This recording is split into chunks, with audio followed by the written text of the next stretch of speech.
Монголын нууц товчооны эхлэл Бүртчон, Гоомар, Тэнгис далай гаталж хэмээн эхэлдэг Тэнгэрлэг домгийг өөртөө агуулж хүндэтгэл бэлгэдэл болж байсны илэрхийлэл юм аа.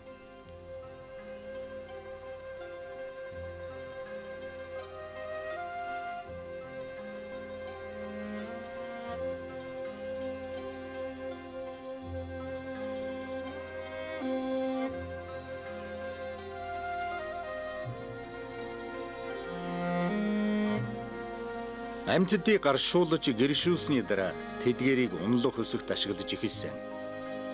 Үүнд хэрэглэгдэх тэргийг янз бүрээр зурж дүрсэлжээ.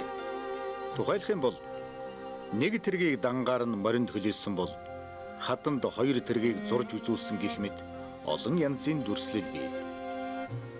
Тэргийг зурхтан гол төлөв дээрээс нь харж зураад дугуйгийн тэгш хэмтэй хувааж тэрэгний арлын урт богиноор ялгаж том жижиг нь тодорхойлсон. Энэ нь тэр үеийн хүмүүсийн оюун ухаан сэтгэхүйн хөгжилд дэвшил гарсныг харуулж байна. Тэрэгний дугуйг нарны бэлгэдэл хэмээн үздэг. Ил ууландах элэст хөдлөх хэмээх газар хоёр дэлний завсар эртний хүмүүсийн ором жүвхийг автгай чулуун хашлага бий. Түүнээс гадна оршуулгын зан үйлтэй холбоотой дөрвөлжин булшнууд байдаг.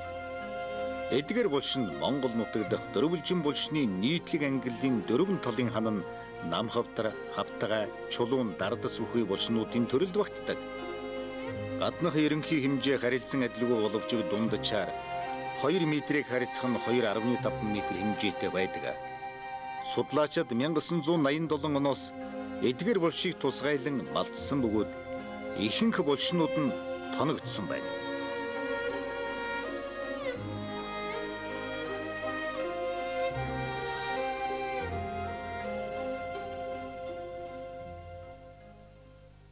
Монголын төгс соёлын дурсад холбогдох хасгүй гайхамшигт дурсгалуудын нэг нь бол дийлэн уулын цогцлоор дурсгал юм. За дийлэн уулын цогцлоор дурсгалууд дотроос бидний судлаж үзсэн бичгийн дурсгалууд нь бол устаасаа бас онцлог гайхамшигтай гэж хэлж болно. Дийлэн ууланд өргөн бичгийн дөрвөн хэсэг дурсгал байгаа.